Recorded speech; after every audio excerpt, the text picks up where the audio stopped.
Look at the picture. See the skull.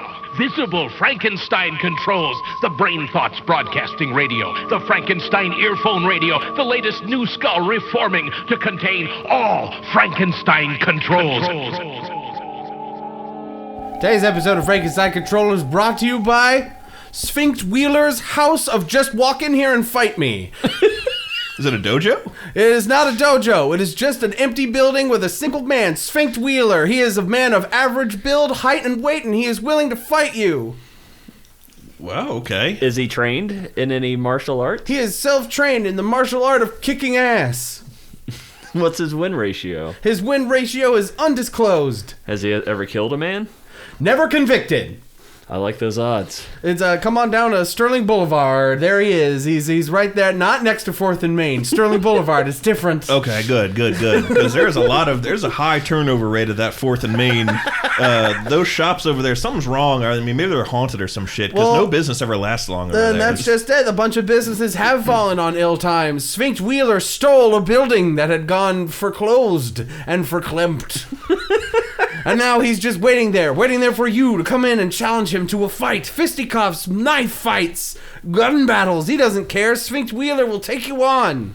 Has Sphinx Wheeler been in any of those like Cold Steel knife demonstration meme videos? Sphinx Wheeler has been in those demonstration videos. He was the knife. See the guy who does like the needless spins before he attacks the, I don't know, steak in a cowboy boot or whatever the hell meaningless thing they're chopping apart? Sphinx Wheeler was actually... It should be noted, Sphinx Wheeler was not in those videos. He was part of the production crew. He was like post. He just did some of the editing. But Sphinx Wheeler has been trained in 47 ways to kill a man simply by sticking objects up their nose. Can you put me in touch with Lynn Thompson so he can see if he can find it in his time to put aside his MAGA-related projects and design a custom knife for me? Yes. Cool. Do I have to fight him first for the honor? Yes! Now you're getting it. Sphinx Wheeler, if you want anything from this man, including your money back, you'll have to beat him to the ground until he You have to pay him? Yes, you have to pay him to fight him, but you get your money back if you win. So it's like Skyrim Brawl rules. Yes, it's Skyrim Brawl rules. Do you just get your money back, or do you get extra money back? Like, No. is it a bet?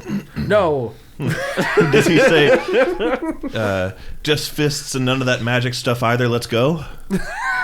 Can you bring a knife or gun? I just told you, he's trained at knife fighting and gun fighting. It's the most dangerous game with Sphinx Wheeler. Well, wheel on into his building, and he'll be hiding. That's the thing, you won't know he's there. He won't be standing in the middle of the room. You'll know he's there, but you don't know where he'll pop out Is he from. related to Joey Wheeler? Am I allowed to bring my Yu-Gi-Oh cards? He also is skilled in the art of dueling, both with guns and with children's cards. He's not one of the Wheelers, is he? Sphinx Wheeler will dress like a Wheeler, but only if your name is B-Rye. Is he gonna roll at me with pizza cutters taped to all of his limbs and a giant Elizabethan collar? Yes. It's funny you should say that. Sphinx Wheeler, actually, one of his fights that he famously did lose, he lost his hand in a dramatic accident involving a socket wrench. Now he has a pizza cutter for a hand, kind of like a pirate, but a lot more useful if you think about it. I think I'm gonna pass useful on... if you work in a pizza place. Yeah. Did Sphinx Wheeler ever work at a pizza place? Sphinx Wheeler does work at the Little Caesars on 4th and Main, which does... I think I'm gonna... The Wheeler bit is too much for me. I think I'm gonna pass on that one. Otherwise, I'd fight him, but... So, like I said, wheel on down to Sterling Boulevard, into Sphinx Wheeler's house of fighting this one man who's in there. Just come over and fight me. Just come over and fight me. And that's it. That's our sponsor for the week. Welcome to Frankenstein Control, everybody. He paid in oiled pennies. These pennies are quite slick, I must say. Well, more about that later. Welcome. It's Frankenstein Control time. One of the $3 bills he paid us with has passed through his body. Guess which one? Oh, no. Hint, it's not the slightly brown one that smells bad. I'm your host, the slightly brown one that smells bad, Taylor That's true. Russell. That's absolutely true. You are the slightly brown one who smells bad. To my right is Ada Ship. I'm the cooling balm to put on Taylor's ego to heal that sick burn, D-Rye. That was cruel. And in He front of walked me, right into it. He set that up, and I knocked it down. and in front Was of that me, not is, a bit we were doing? and in front of me, as always, is Bump Set Spike Rye. Sure. That's Insult his smells. Get back at It him. was the bump, the set, and the spike. Oh, the yes. the setup, and you I spike. see. B-Rye, you smell like foot leather. Oh, I mean, I generally... Foot leather. Shoe leather. Foot leather. foot leather is what I get when I'm on my feet all day. Foot lettuce. I just imagine That just might be what you get. imagine a fruit by the foot, but it's like Oh, made dead of leather. skin you're pulling off of a foot. That's like the leatheriest part of a person. Yeah. Ooh, boiled foot Unless you're leather. me, In, where I just don't have any calluses at all. in I got a blood- weird, like, leathery callus on my ankle. I don't know how it got there. Must rub on your shoe or something. I don't know. Like, it doesn't seem like that's a Taylor part that doesn't is- leave the house. I was gonna say Yeah. I don't think I've seen you wear shoes at all in at least 6 months. It's true. I wear sandals a lot now. I like sandals. I love them. I like sandals because your feet don't stink in them. that is a lie. I high octane stinkify a shoe if I wear it for more than 3 seconds. So that's why I stick to sandals most of the time. I have found quite bizarrely that my feet smell like shit if I wear flip flops all day. And I Really? think, well, yeah, it's weird. That's odd. But that being said, though, You got less chance of getting ringworm. it has gotten a little bit warmer here, and there was a couple days these past couple weeks where I actually got to take off the cowboy boots that I normally wear for shoes. And put on your summer cowboy boots. and put on my flip flops, and just that simple act of wearing flip flops outside makes you feel better, like summer's a coming. Yeah. and you can shuck off the horrible husk of seasonal affective disorder. Shit, dog, I was wearing fucking sandals in winter. Well, yeah, but I mean, Like when I would go out and like my my once in a blue moon sojourn out to like a 7-Eleven or something, I would wear sandals. And step on the white paint separating the parking spaces and go whoa and like slip. Hanna-Barbera noises Yeah, would play some of that. Candle. There it is. But yeah, those things get slick in the rain when you're wearing sandals that have been worn so often that there's no tread on the bottom of them anymore. Lissa has a pair of those, and they are perfectly molded to her feet, so they're very comfortable, and she bought them on a family vacation, so she has like super positive memories of them, but they have no traction whatsoever, and if the ground is remotely moist, she will fall and hurt herself. Yeah. And I refer to them as her slippies. And she's like, we're going outside, I'm just going to put on my slippies. I'm like, be careful when you wear the slippies. They're called slippies for a reason, The my slip dear. flops. She once fell on a metal grate when we still lived in Richmond while wearing the Oh. slippies, and I'm like, honey. Oh, they're that old? Yeah, Wow. they're really old. Golly. She's had them the It's 9 like years. 5 years ago. She's had the slippies for the 9 years we've been together. Wow. Them some old ass slippies. How are her toes not touching the ground? Like That's a good through question. them? I would guess the whatever material the slippies are made of is probably paper thin. Yeah, at least this in point. the pressure point areas where the weight is distributed. You can actually take that to a shoe shop and be like, oh, so you put your weight on the outer edge of your heel there. That's you can get a athletic shoe fit for that. That'll be $300. Thank you. And you're like, cool, man. I'm gonna get some Dr. Scholl's for my Walmart sneakers, if that's cool with you. And then they just look at you and they're like, get the fuck out of my store! Like, "Ah!" Maybe that's why I smell like shoe leather. It's because I wear those cowboy boots. You don't actually. I know. I was just trying to insult you. I am B-Rye, the uninsultable. That's not true at all. You're a skeleton. I'm a weird hatchet-faced prick. Who's Wow. pale and has sunken eyes. And his Is this arms... Guess Who? Like, am I supposed to be like putting down little faces Yeah. right now, like narrowing it And down? you just put down everybody but B-Rye. There's a little fucking square with B-Rye's mugshot on it. One of B-Rye does not have a intros- mugshot. Disclaimer. Not yet. Only because I've never been caught. Never convicted. One of the intros to Bleach, like around the mid-series, has a bunch of creepy like hollow arms reaching out of something and just sort of waving, and I always thought they looked like my arms. They just do. I was like, those are just my arms. Skeleton hands creeping out from the darkness. It's just B-Rye trying to turn the lamp off. I never try to turn the lamp off. That's Lissa. She turns all the fucking lights in the house off at night. I can't see shit. You don't have angry cat vision? No, but Pumpkin does, so he yells loudly, and so I can hear where he is and still trip over him. Your kitty sonar doesn't work so well with you, huh? Meow, meow, meow. Meow, meow, meow, meow. Meow, meow. Oh, fuck! B.I. falls down all the stairs like Justin Trudeau. Only unlike Justin Trudeau, I will not be uninjured. Justin Trudeau wasn't uninjured either. He just faked it for really, being cool. No, so he actually like has a broken heel, and he's just like, yeah, fucking nailed it, dude. He's not hurt now. Completely fucked up. Like, Yeah. no injuries. I feel great. Feeling good. Mr. Trudeau, your head's on backwards. Feeling fine. Justin Trudeau sounds like Marge Simpson. Marge Sampson. What the fuck just happened? I think we all had a stroke. Yeah. Oh my god. Yeah, they smell burned toast. What? When you have a stroke, you smell burned toast. Really? Or it's like hypothetically one of the symptoms of, or maybe that's a brain tumor. I'm not sure. It's a stroke. Yeah, it's a stroke. That sounds right. Yeah. Because your brain is made out of bread, and when you have a stroke, your brain starts cooking, and you smell your bread brain being cooked, and it smells like toast. Is that a fact? Yes. That's a certified ADA fact. That's a rock fact. You That's gotta ADA approved. Yes, it's ADA approved. I always just think like your that. toothpaste. I always think that in whenever, all the doctor's offices. 9 out of 10 dentists. That 10th dentist. whenever I need like new toothpaste, and like it'll be soon. It'll probably be this next grocery store shopping trip. I'm almost out right now, and I'm just like walking along, looking at all the toothpaste, and I see the ADA approved. I'm like, well, she says this one's okay, so I'll get the. Guess I'll get this one. Tom's of Maine, it is.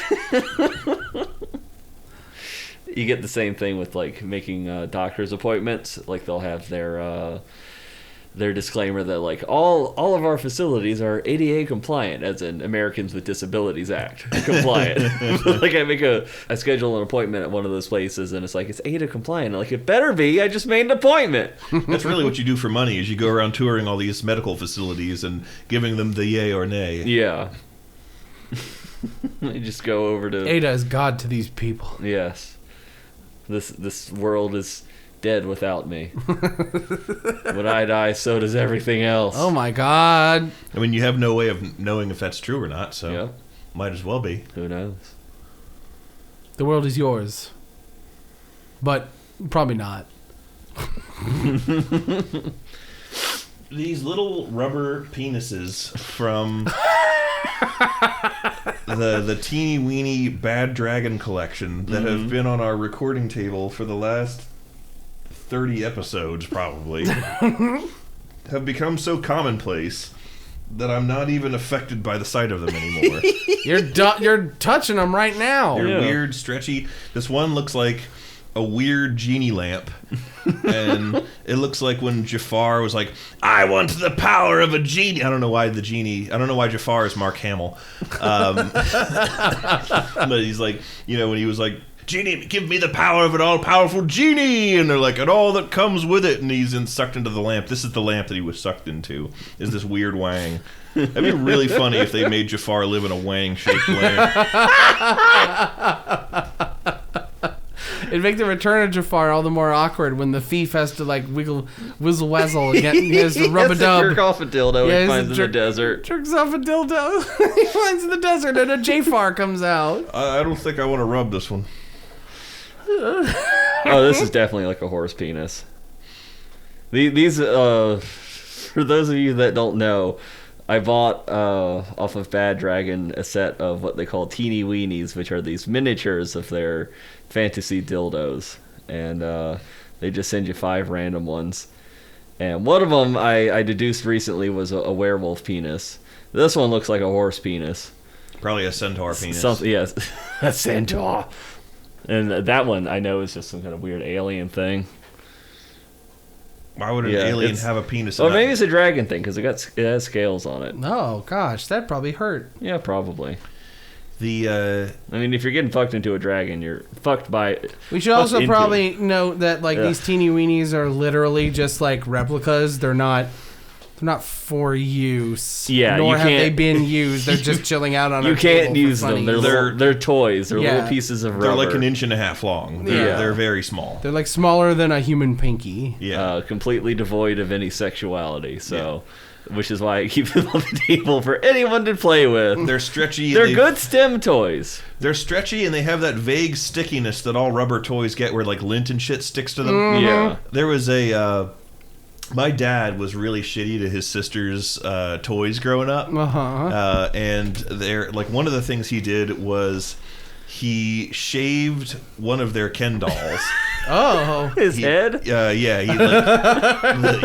he shaved the head, the hair off. Yeah, of one of their Ken hey dolls. Girls, coming by the new Ken doll now with pubis. Yeah, beard. Oh, you could have a beard. Yeah, he shaved his head. So I mean, Barbie is a beard for him. Oh, got him. Going back to the long Paris tradition of spray painting your children's toys, my grandfather remedied the shaved hair Ken doll by I guess he was blonde, I think.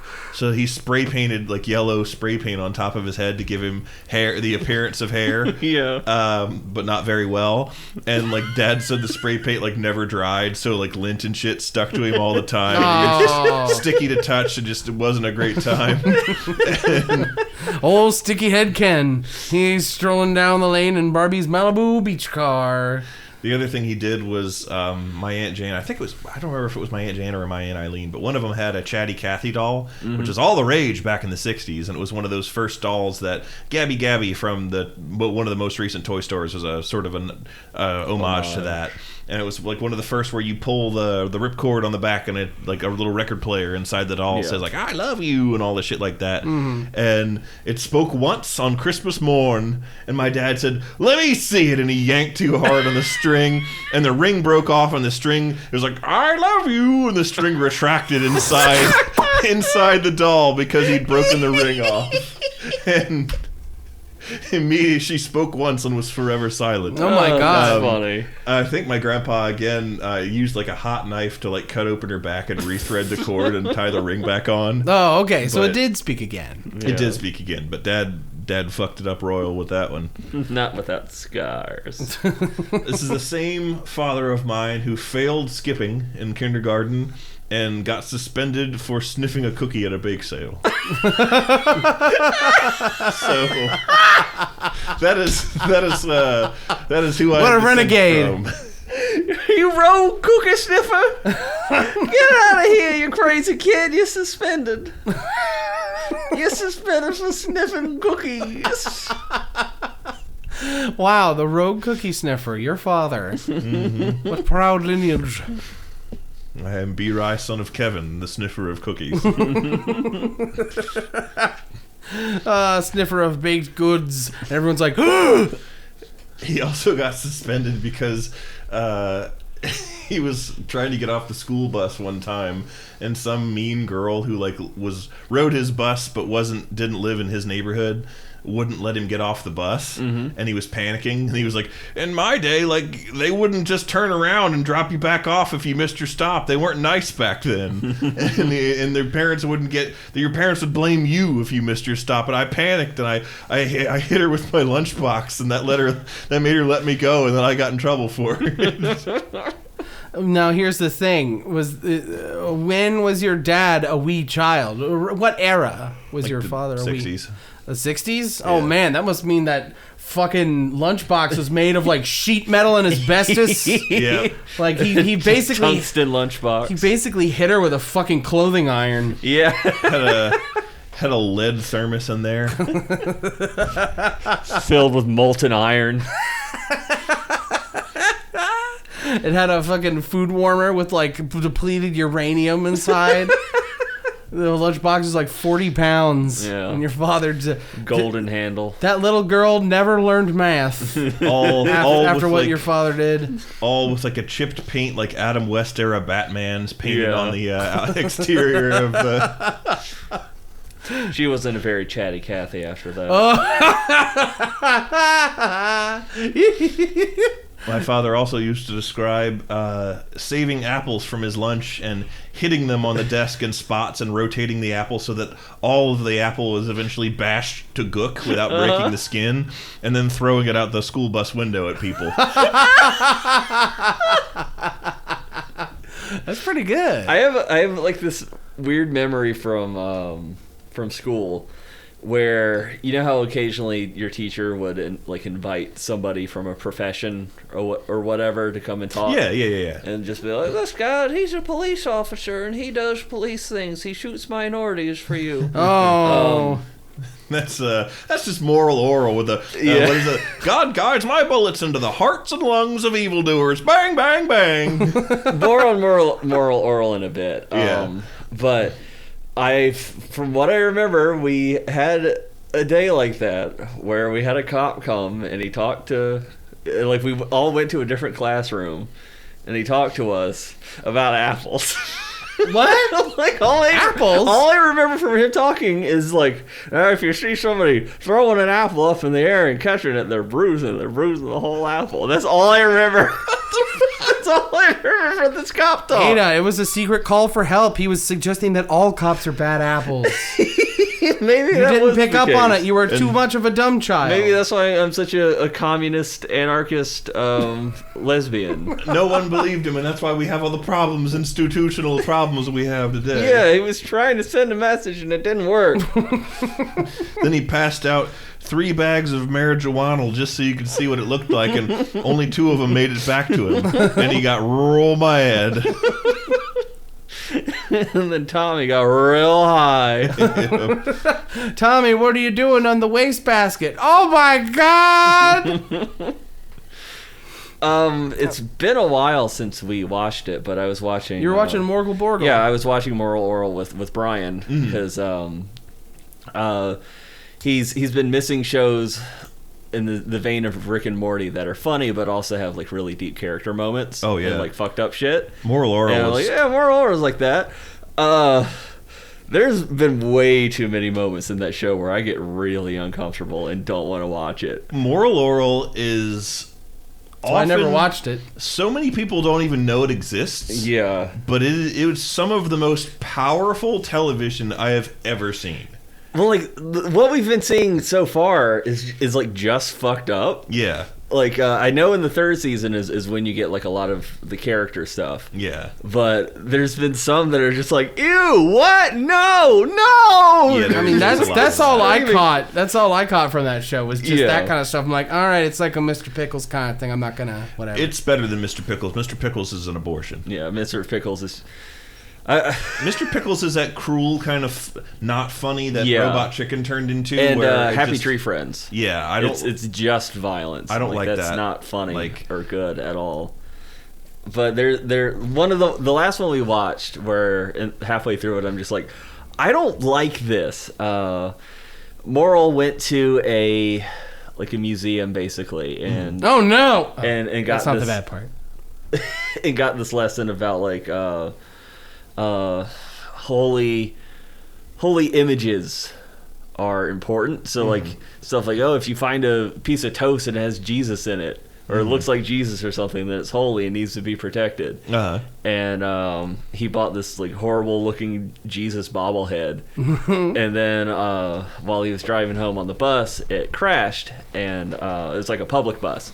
And his bobblehead figure got embedded in like this guy's chest. And the guy was Jewish and a doctor.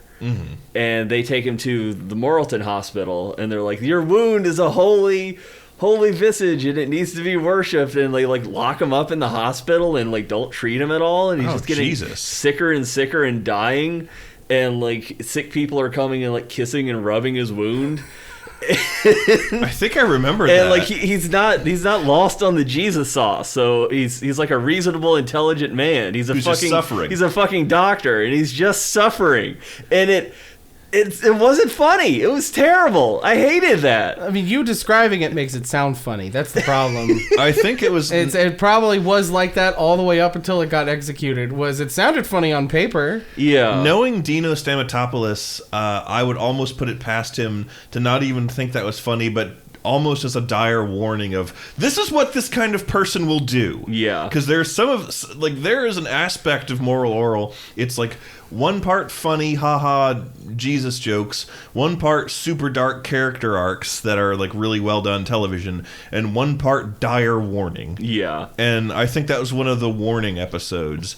And that was before, like long before Trump and any of that shit happened. But and Handmaid's Tale even, but I almost think that some of that shit was Dino Stamatopoulos trying to... It's a lot of this is real. Yeah. I grew up on the Jesus sauce. I know where a lot of this is coming from. Fucking watch yourself and don't let these people... Yeah. Don't ever let your town become Moralton. Yeah. I never saw Handmaid's Tale, but one time I went to the drink aisle and I looked at the back of a bottle of lemonade and I got the Minute Maid's Tale. They had the company history on the back. That's funny. I read that. They're a Coca-Cola subsidiary. Handmaid's Tale. And Coca-Cola is a really big Jesus sauce company. Is it? Yeah, I have to check in their invoices at work, and all of them have like a "In God We Trust" thing at the bottom. God. I can find it and read it to you if you guys That's alarming. want to wait a little. One thing Moral Orel was really good for was introducing a lot of the world to the music of I.O. Perry. Oh yeah, the one with the where the bi gym teacher is like pining over Orel's dad. It's like some fucking good songs. Yeah. Like, I.O. Perry's pretty damn good. I haven't heard anything from her in a long time, but she had a lot of songs on Moral Orel, and they were all bangers. And MASH. Yes. Here you just call it a sausage in the mouth. Why, Beer, I had a sausage in the mouth right before we started recording.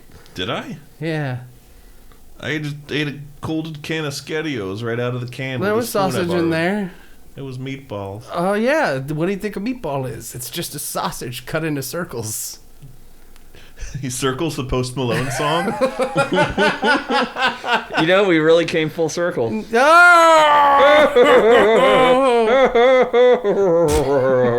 Oh, Post Malone and your ridiculous Skyrim bandit archer hair. Most Polone. Okay, it turns out that I don't have what I was looking for. Turns out I hallucinated it. No, it's real. It's just I've taken a lot of picture of their receipts because for the longest time our delivery guy, instead of I got him to like draw me instead of just faking my signature. So I would take little pictures of his doodle of me because they were like pretty good for like 3-second things. That's cute. Like they were pretty representative. That's fun. Yeah. I like that. But of course, as any corporate job will do, they don't like fun. So if you do something silly, they're like, hey, you got to stop that. And you're like, all right. So now he just writes AS and we call it a day. Yeah, I mean, well, it's one of those things that's just like, and I'm gonna be this will be probably the only time I say something like this. I can understand the no fun aspect in that because, like, what if, I don't know, some sort of like Coca-Cola mishap happens and like people start getting brain aneurysms from like Coca-Cola or whatever, and they're like, oh my god, which shipment was this? Which one was this? Who did? Oh my god, it's a doodle of a trans. What do we do? Like it's just covering your ass in case something bad happens, and because like it's one of those things where like that's the reason why people are so scared of regulations, because regulations are no fun. Yeah. It's like, oh, you're no fun. But then, like, something bad happens, and suddenly, what do we do? So it's like, you gotta take the boring with the good. It sucks, but I get it in that one instance. I understand it. When I very briefly worked private security, You secured my privates? Yes, I did. They were like, "This is Give them back." They were like, "This is your notebook. You gotta detail, like, if you respond to some shit, like some shit goes down, like your notebook. Like, don't take this lightly because your notebook could be a legal document Yeah. Like your notes on the incident could be used in court. Yeah. And I was like, so don't draw dicks in it. Got it. And the guy didn't know what to say. He just kind of shut down when I said that. And I was like, B-Rai, why weren't you there for that long? You seem like a shoo-in. yeah. Seemed like you took the job seriously. That was the one where they sent you to a Dollar General in the middle of Richmond, and you just got hassled all day. Same company. They abruptly pulled me from where I was stationed, and they're like, hey, we're going to have you do some shifts here at this Dollar General in the heart of the ghetto across the street from a cemetery, and we're not going to give you any backup, and nobody there knows what to do with you or what to tell you to do, and we have no like official orders. This is all highly under the table. You're going to be paid under the table, and the reason we're stationing security there is because an employee was murdered. Oh my God! And so I worked one shift, and I made the decision very early on into that shift that I was going to get in my car when it was over, drive home, and never talk to this company again. Yeah. And that is exactly how I quit that job. Yeah. And I ignored and blocked all their phone calls, and on the way home I passed a car on fire. And Classic. Classic Richmond. Speaking of flaming cars, I see B-Rai, your car in the parking lot. It's pretty lit up, actually. damn, that was my only I don't have a car after that. That was my backup car. No, You I'm know, just you saying your drive car it. looks nice. Oh, thank you. Oh shit! It exploded. Looks like I'm walking home. It looks like you're driving the fire home. Now even you know I am a menace. I hand you the secret to save the entire human race and the entire universe.